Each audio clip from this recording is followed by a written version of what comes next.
আসসালামু আলাইকুম। যতদূর খবর জানতে পারছি যে এই ভিডিও করার সময় ইরান, রাশিয়া, চীনের যৌথ সামরিক মহড়া চলমান। এই যে ভিডিও বা নিউজের হেডলাইন টাইটেলগুলো দেখবেন, ওগুলো দিয়ে বুঝতে পারবেন যে আসলে কি চলতেছে এখন। তো এই বাংলাদেশের মিডিয়া তো ইরানকে হতাই দিছে, মনে হয় যেন কালকে কুলখানি হবে ইরানের, এরকমই একটা বিষয় তুলে ধরে তারা। এর আগেও আমি বলছি, আবারও ইরান নিয়ে কথা বলতে আসলাম যে ইরানের কুলখানি কখন হবে। আসলে দুঃখে এরকম টাইটেল দিলাম বা এই বিষয়ে কথা বলতে আসলাম। সিরেফ একটা একটা করে এই স্লাইডগুলো, ছবিগুলো দেখেন, নিজেরাই বুঝতে পারবেন আসলে এগুলো তো সব মানে ইংলিশে সব ভিডিও, এবং এগুলো বিশ্বমানের, এগুলো বাংলাদেশের একটাও না। যতটা আমি দেখলাম আর কি, যতটা খবরাখবর ঘাটলাম, তাতে এটাই প্রতীয়মান হয় যে আসলে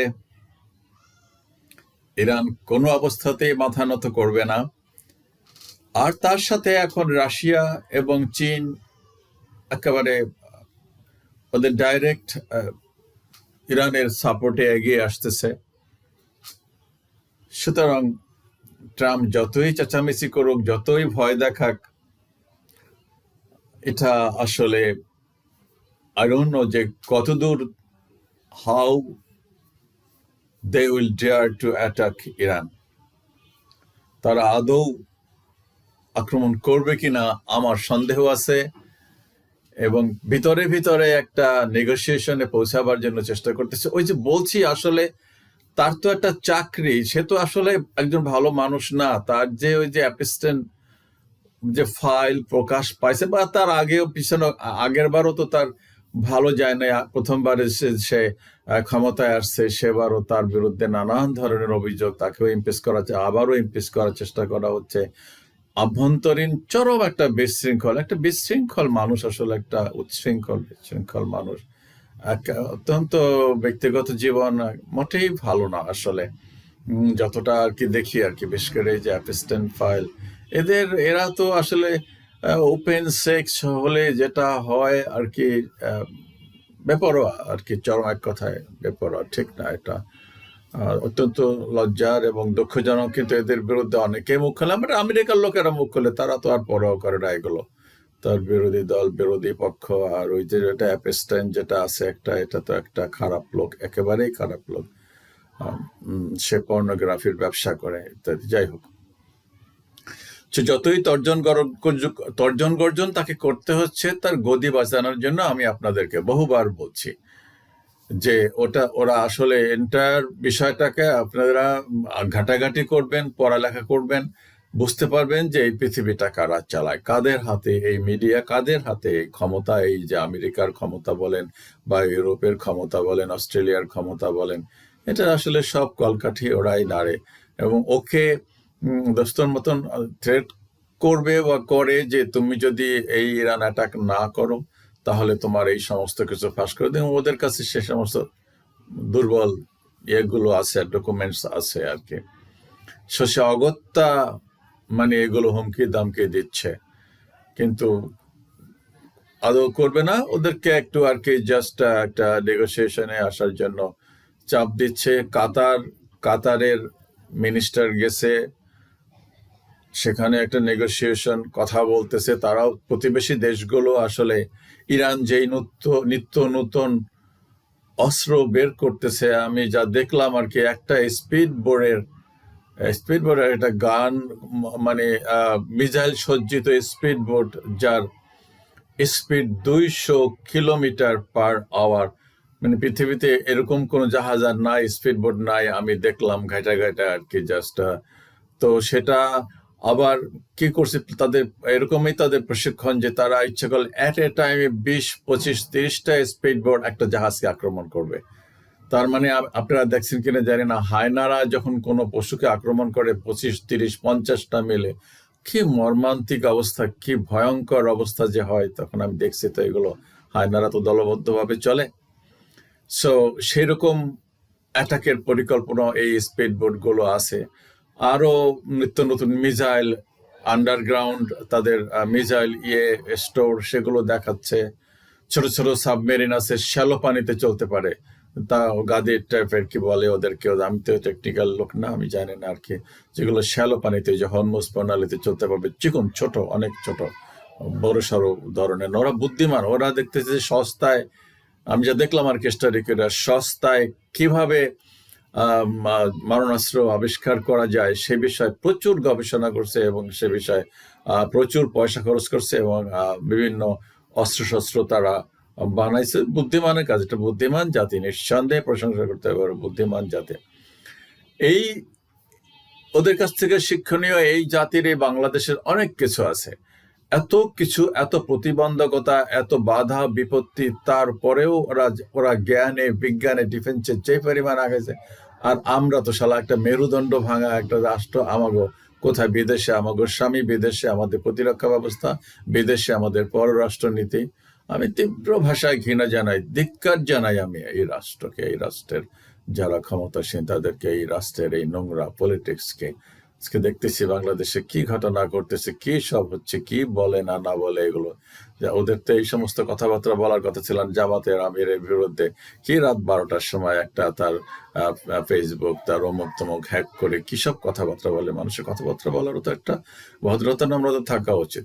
লাভ হয় না, বুমেরাং হবে। এগুলো মানুষ এখন বুঝে গেছে। মানুষের দেশের মানুষ এখন অনেক সচেতন, বিশেষ করে এই নতুন প্রজন্ম, তারা অনেক সচেতন। আমি ওদেরকে প্রশংসা করে, আমি তো বলছি আমার 2 চোখে শুধু নতুন প্রজন্ম, নতুন প্রজন্ম, নতুন প্রজন্মই, ওরাই ক্ষমতায় আসবে। আমার যারা দর্শক, আমি বলতেছি আপনাদের বাবা, জেগে ওঠেন। আপনার ছেলে মেয়ে হতে হবে, আপনিও তো বিয়ে শাদী করবেন, আপনারও তো একটা জীবন আছে, এনজয় তো করবেন জীবনকে।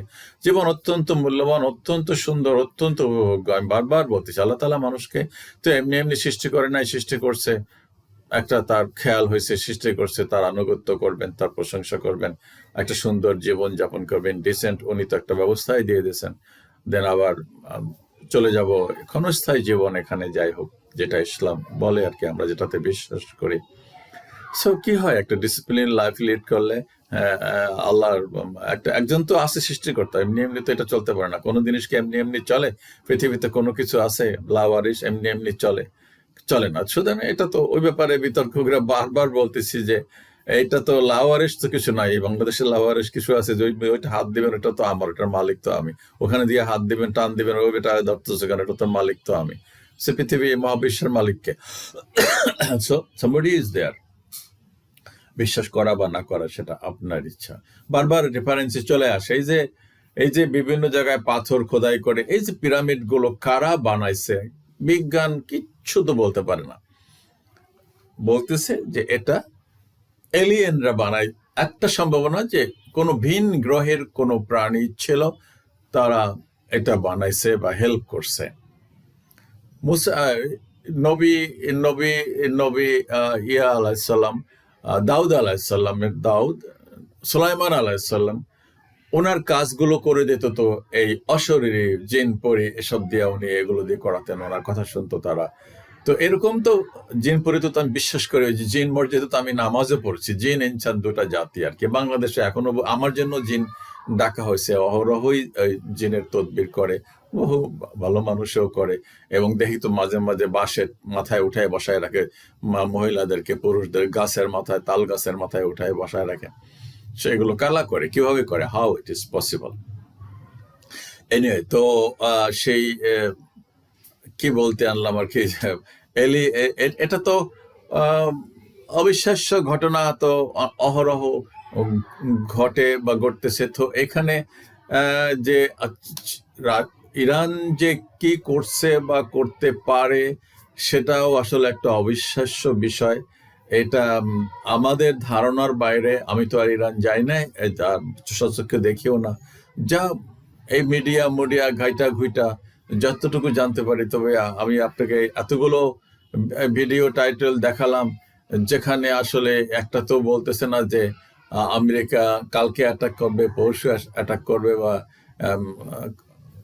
নিশ্চয় তো কিছু নাই, শুধু হামকি দামকি আর কি। জাস্ট ওদেরকে একটু মাথা নত করো, ওনরা যা বলে তাই শোনো। তো ওরা তো বলে দিয়েছে আমরা আমাদের এই মিসাইল টিজাইলের ব্যাপারে এখানে আমরা কোনো কম্প্রোমাইজ করব না। হ্যাঁ, ওই যে পারমাণবিক গবেষণা নিয়ে হয়তো কিছু হতে পারে, সেটা আলোচনা সাপেক্ষে আর কি। কিন্তু ওরা ওই ওই প্রোগ্রাম সম্পূর্ণ পরিত্যাগ করবে না। এর আগেও তো একটা কম্প্রিহেন্সিভ এগ্রিমেন্ট ছিল তাদের সাথে, সেটা উনি আয়সা 2015 সালে না 16 সালে এটা ফট করে আয়সা সেটাকে ক্যান্সেল করে দিলেন উনি। এখন আবার চাপ দিয়া উনি ওদেরকে মাথা নত করাতে চাচ্ছে, ওনার হুকুমের চাকর বানাতে চাচ্ছে, ওনাকে নাকে খত দিতে চাচ্ছে। তো এটা তো আসলে কাম্য না, এটা সম্ভব না। তো আপনারা যারা এই নতুন প্রজন্ম আছেন, আমি তাদেরকে বলবো, বাবা নতজানু হইয়া থাকার দিন আসলে শেষ। একটু এই দেশটার জন্য, নিজেদের অস্তিত্বের জন্য মাথা উঁচু করে বাঁচতে শেখেন, প্রতিবাদ করেন সবাই মিলে ঐক্যবদ্ধভাবে, ছাড়া প্রতিবাদ করা সম্ভব না। একটা জাতি ঐক্যবদ্ধ না হলে, একটা সমাজ ঐক্যবদ্ধ না হলে আসলে কোনো কিছু করতে পারবে না।